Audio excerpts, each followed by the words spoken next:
In early November of 2007, a 12-year-old boy named Jaliek Rainwalker vanished without a trace from Washington County, New York. He was born in Albany to a mother with a drug and alcohol addiction. He bounced from foster home to foster home until he was 9. That's when he was taken in by a couple in Washington County. Stephen Kerr and Jocelyn McDonald adopted Jaliek Rainwalker in 2003. Jaliek was described as an emotionally troubled child. He was prone to angry outbursts.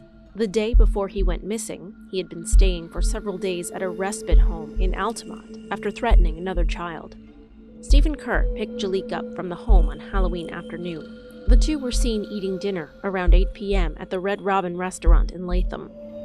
Then, according to Kerr, they spent the night at an empty house in Greenwich that belonged to Kerr's father. Kerr told police that when he woke up the next morning, Jaliek was gone.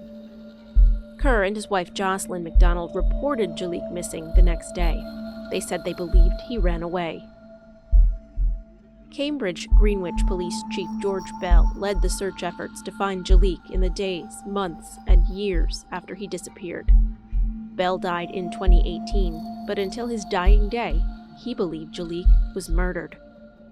Jaliek's adoptive grandparents, Barbara Keeley and Dennis Smith, also think Jaliek was murdered. Stephen Kerr was considered a person of interest in the case.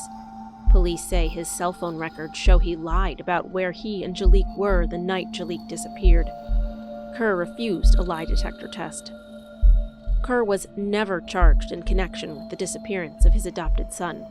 He and McDonald moved their family to Vermont 4 months afterward. They've refused to talk to police or publicly about Jaliek since.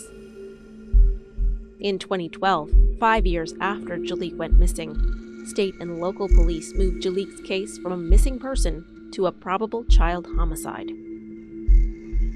In the years since Jaliek's disappearance, authorities have followed hundreds of leads. More than a decade after his disappearance, the question remains: what happened to Jaliek Rainwalker?